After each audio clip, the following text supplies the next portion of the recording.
Hello दोस्तों, एक नए डिफरेंस में आपका स्वागत है। ठीक है, इस डिफरेंस में हम बात करेंगे इंटरनल रिकंस्ट्रक्शन और एक्सटर्नल रिकंस्ट्रक्शन में क्या डिफरेंस होता है, इसके बीच में क्या अंतर होता है।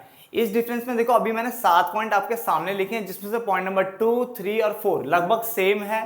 ठीक है, वो मैंने जानबूझ के रिपीट किए हैं, इसीलिए मैं 2 पॉइंट आपको एक्स्ट्रा लिखवाऊंगा अभी मैं, यानी मैं टोटल आपको 9 पॉइंट देने वाला हूं, जिसमें से पॉइंट जो है 2, 3, 4 सेम है, लगभग लगभग याद रखना। ठीक है ना, तो अच्छे से इसको कर लेते हैं, मैं बार बार रिपीट करूंगा ताकि आपको यहीं पे ये क्या हो जाए, याद हो जाए। ठीक है, तो स्टार्ट करते हैं। डिफरेंस किसके बीच में?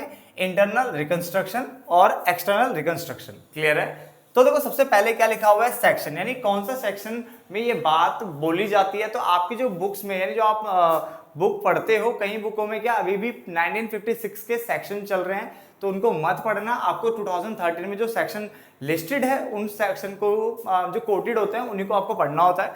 तो उसमें जो लिखा हुआ है, वहां पे लिखा हुआ है, it is done as per section 61 to section 66, यानी सेक्शन 61 से लेकर के सेक्शन 66 तक के जो प्रोविजन है, जो रूल्स है, सारे यहाँ पे जो है एप्लीकेबल होते हैं। तो पहले वाले में क्या लग रहा है? इंटरनल रिकंस्ट्रक्शन में जो सेक्शन लग रहे हैं वो सेक्शन 61 से लेकर के 66 तक के सेक्शन लग रहे हैं। क्लियर हो गया? जबकि एक्सटर्नल रिकंस्ट्रक्शन में जो सेक्शन लगता है वो सेक्शन 319 यानी 319 लगता है, जो कि अमेलगमेशन, मर्जर, रिकंस्ट्रक्शन की बातें बोलता है। ये वाला है। यहां तक पॉइंट समझ में आ गया।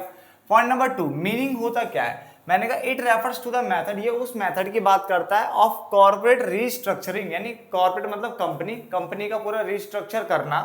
ठीक है, वेयर इन एग्जिस्टिंग कंपनी, जहां पे जो एग्जिस्टिंग कंपनी होती है, यानी जो आपकी ऑलरेडी जो अभी कंपनी है, वो कंपनी लिक्विडेट नहीं होती है, यानी बंद नहीं होती है, खत्म नहीं होती है। अभी जो आपके पास जो कंपनी है उसको हम खत्म नहीं करेंगे, लिक्विडेट नहीं करेंगे, बंद नहीं करेंगे। ठीक है ना, to form a new company, नई कंपनी बनाने के लिए, मतलब हमें को नई कंपनी यहाँ पे नहीं बनानी ही नहीं है पहली बात तो। ठीक है ना, क्यों? कि जो पुरानी कंपनी वो खत्म होगी नहीं, जब खत्म नहीं होगी तो नई कंपनी बनाने वाली बात यहाँ पे नहीं आती है। यहाँ पे लिखा हुआ है external reconstruction is a restructuring method, यहाँ पे भी कॉर्पोरेट रिस्ट्रक्चर हो रहा है, मगर यहाँ पे क्या हो रहा है? न्यू कंपनी बनती है विया मतलब थ्रू लिक्विडेशन, यानी यहाँ पे लिक्विडेशन प्रोसेस चलाई जाती है, यानी वाउंड अप होगा प्रॉपर। ठीक है ना, प्रॉपर मतलब लिक्विडेट किया जाएगा कंपनी को और फिर नई कंपनी यहाँ पे बनाई जाएगी। यहाँ पे इस तरह से बोला जा रहा है। ठीक है ना, तो उसने बोला पहले केस में कि यहाँ पे जो सेक्शन लगता है वो सेक्शन 61 से लेके 66 ऑफ द कंपनीज एक्ट 2013 के जो है सेक्शंस लग रहे हैं। यहाँ पे सेक्शन 319 यानी 319 कंपनीज एक्ट 2013 का लगता है। क्लियर है? इसमें इसने बोला एक ऐसा मेथड है रिस्ट्रक्चरिंग का, यानी कॉर्पोरेट रिस्ट्रक्चरिंग का एक ऐसा मेथड है जिसमें एग्जिस्टिंग कंपनी बंद नहीं होती है, लिक्विडेट नहीं होती है, to form a new company, नई कंपनी को बनाने के लिए। यहाँ पे जो पुरानी कंपनी है इसने बोला बंद नहीं होगी और नई कंपनी नहीं बनेगी। ठीक है ना, यहाँ पे इस जगह पे, बट यहाँ पे क्या होगा? ये भी एक कॉर्पोरेट रिस्ट्रक्चरिंग मेथड है जिसमें नई कंपनी बनेगी लिक्विडेशन के थ्रू, यानी लिक्विडेशन यहाँ पे होगा, बंद होगी कंपनी। ठीक है ना, आगे देखते हैं लिक्विडेशन की बात करें तो यहाँ पे लिक्विडेशन नहीं हो रहा है, ये मैंने यहीं पढ़ा दिया था, जबकि यहाँ पे लिक्विडेशन हो रहा है। तो ये इसी से ही रिपीटेड पॉइंट हो गया, इसलिए मैंने कहा था पॉइंट 2, 3, 4 सेम है।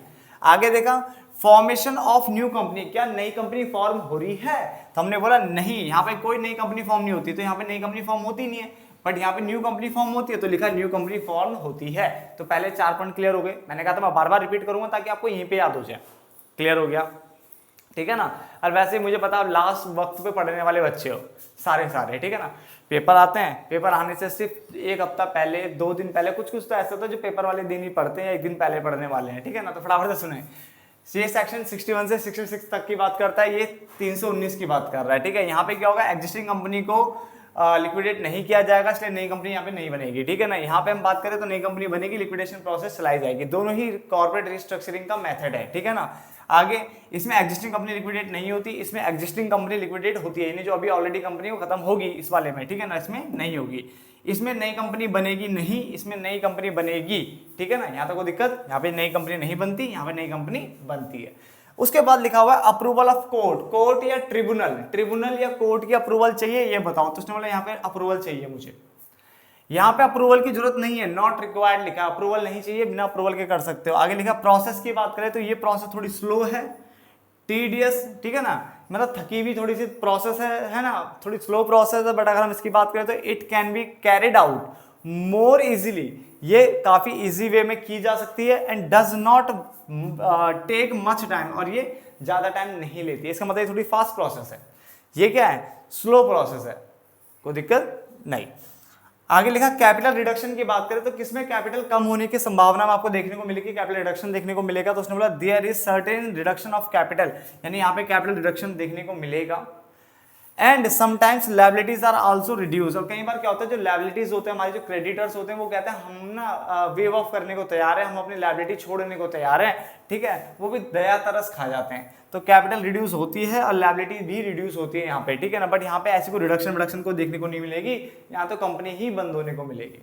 बात समझ आ गया ना, ठीक है। तो फटाफट से देखो यहाँ तक पॉइंट फटाफट से नोट डाउन करो, 2 पॉइंट अभी हम और करने वाले हैं।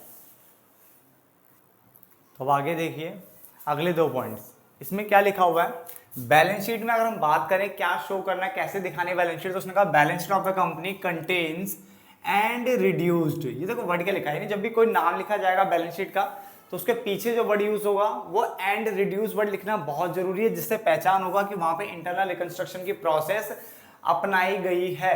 तो एंड रिड्यूस वर्ड लिखना बहुत जरूरी होता है। यहाँ पे ऐसा कोई स्पेसिफिक टर्म्स यूज करने की जरूरत नहीं होती है बैलेंस शीट में, ठीक है। तो बैलेंस शीट बनाते वक्त बैलेंस शीट के ऊपर नाम के पीछे आपको एंड रिड्यूस्ड वर्ड लगाना पड़ता है, ठीक है ना। आगे लिखा हुआ है, जैसे यहाँ पे लिखा हुआ है इसने वो transfer of assets and liability. तो एक एग्जांपल ले, जैसे मान लो XYZ, ठीक है, balance sheet of XYZ and reduced, ऐसे लिखना है, ठीक है। तो XYZ एंड रिड्यूस्ड। अब यहाँ पे लिखा है ट्रांसफर ऑफ एसेट्स लायबिलिटी, क्या एसेट लायबिलिटी को ट्रांसफर करना है, ऐसा कुछ करना है। मैंने कहा यहाँ पे तो हम बात करें, यहाँ पे हम कोई नई कंपनी बना रहे हैं, हमने कहा नहीं, तो एसेट लायबिलिटी को ट्रांसफर करने की बात यहाँ पे नहीं आएगी, ठीक है ना। तो no such transfer takes place, यहाँ पे कोई ट्रांसफर की बात यहाँ पे नहीं आएगी, क्योंकि जब नई कंपनी नहीं बना रहे तो ऐसा कुछ नहीं है। बट यहाँ पे नई कंपनी बन रही है तो इसका मतलब पुरानी कंपनी से सारी एसेट्स और लायबिलिटी को ट्रांसफर किया जाएगा। तो assets and liabilities of existing company, existing मतलब जो अभी हमारे पास ऑलरेडी पुरानी कंपनी है उसकी, उस कंपनी की जो एसेट्स लायबिलिटी है उसको ट्रांसफर किया जाएगा, किसको, न्यू कंपनी को। तो नई कंपनी को वो सारी एसेट लायबिलिटी ट्रांसफर कर दी जाएगी, ठीक है। तो ये हमारे डिफरेंस के पॉइंट्स हो गए, और भी पॉइंट्स बन सकते हैं बट ये काफी है आपके लिए, ठीक है ना। होप सो आपको ये वीडियो समझ में आ गई होगी, ठीक है। अगर आ गई है तो प्लीज वीडियो को लाइक और शेयर करना ना भूलें। धन्यवाद दोस्तों।